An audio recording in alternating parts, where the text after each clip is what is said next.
يا مرحبا وأهلا وسهلا فيكم، إن شاء الله تكونوا بألف خير وأنتوا عم تشوفوا هذا الفيديو. اليوم رح نحضر مع بعض بيلاف اللحم، أكلة شعبية من المطبخ الأذربيجاني. خليكم معي لنشوف طريقة تحضيرها ومكوناتها.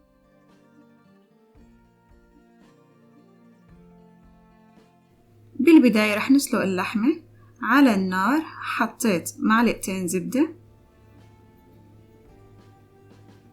وزيت نباتي،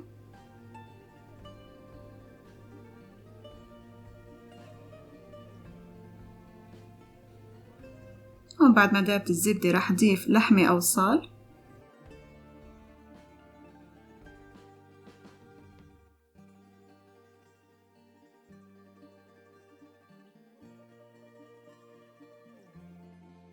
البهارات فلفل أسود، بابريكا،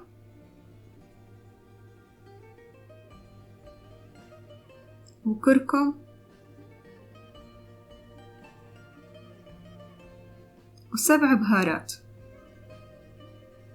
ومنقلبهم مع بعض.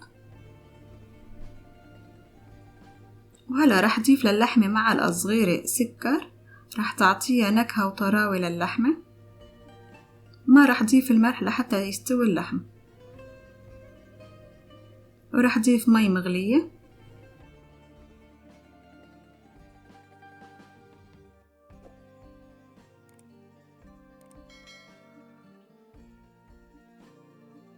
بالنسبة للمطيبات ورق غار وعيدان قرفة وقرنفل وحب هال، حطيتهم بهاي العلبة.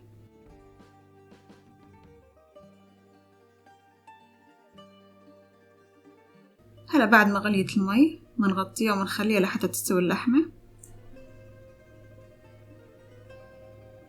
وهون بعد ما استوت اللحمة رح أضيف الملح،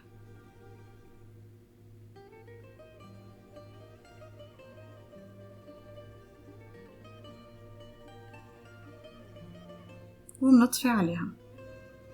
هلأ رح نسلق الرز على النار. حطيت مي مغلية ورح أضيف كوبين ونص رز بسمتي مغسول ومنقوع لمدة نص ساعة.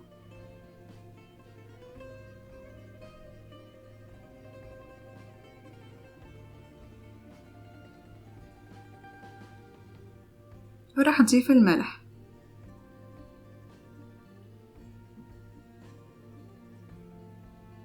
هون بعد مرور 9 دقايق صار الرز معنا جاهز. ما بدنا إياه يستوي 100%، بس بدنا إياه تطرى الحبة.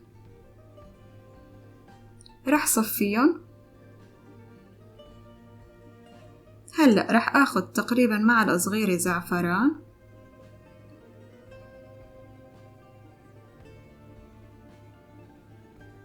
وضيف عليهم نص كوب مي ساخنة،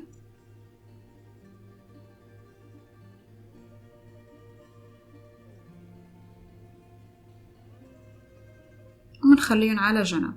هلأ رح نحضر الخلطة. على النار حطيت معلقة كبيرة زبدة وزيت نباتي،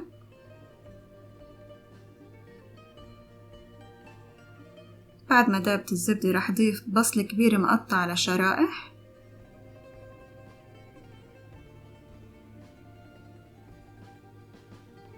هون بعد ما دبلت البصلة رح نضيف اللحمة اللي سلقناها بالبداية،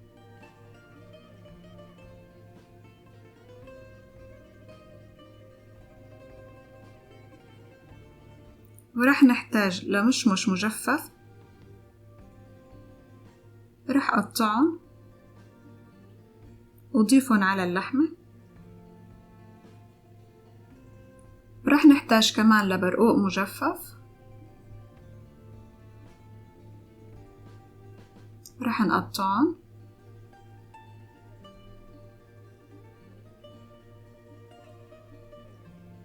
وزبيب،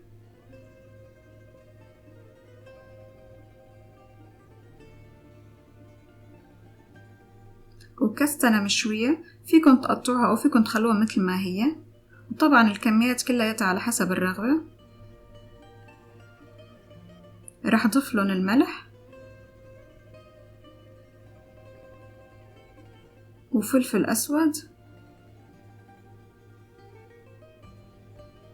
ومعلقتين صغار من مية الزعفران وعصير نص ليمونة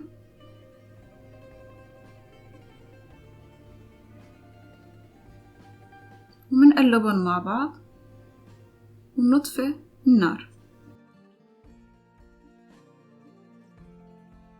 هلأ رح نحتاج لطنجرة تدخل الفرن، رح أدهنها بالزبدة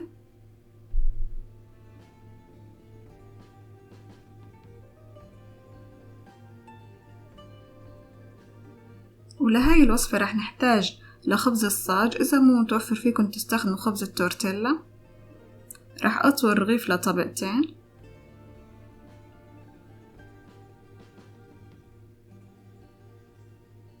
وحطه بقلب الطنجرة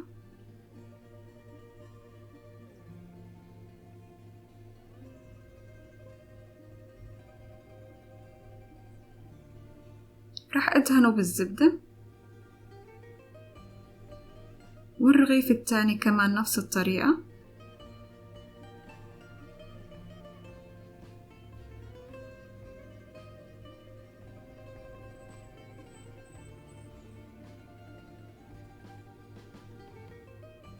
وهلأ رح نضيف الرز اللي سلقناه وصفيناه،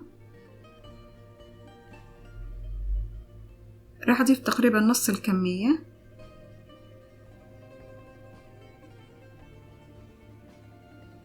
وشوي من مية الزعفران. وهلأ رح نضيف خلطة اللحمة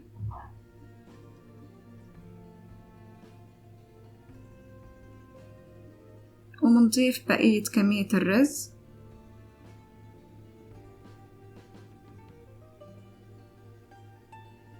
ومية الزعفران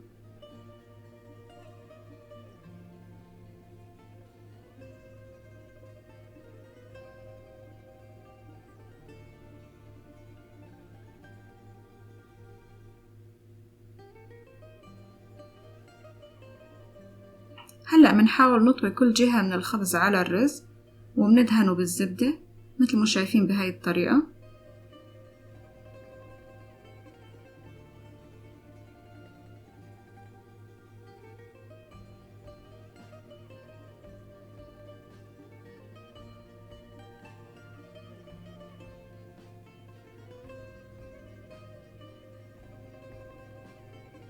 هيك صارت جاهزة.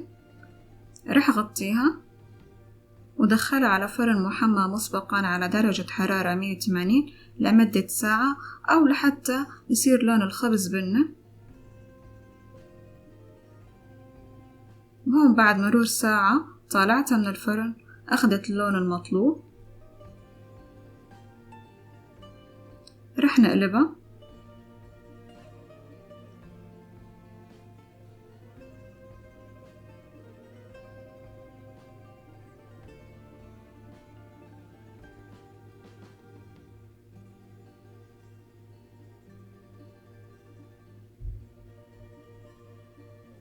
هلأ رح أقطعها ونشوف كيف صار شكلها من الداخل.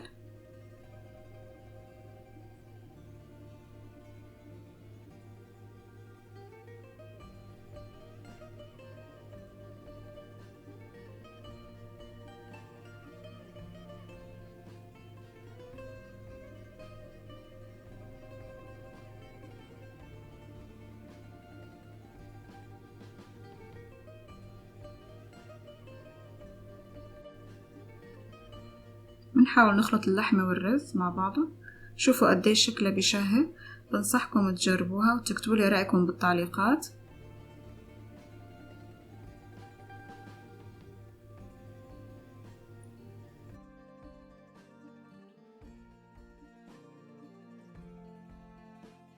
ولهون بتكون خلصت وصفتنا لليوم. وإذا عجبكم الفيديو لا تنسوا اللايك والشير والاشتراك بالقناة وتفعيل الجرس ليصلكم كل جديد أنا بنزله.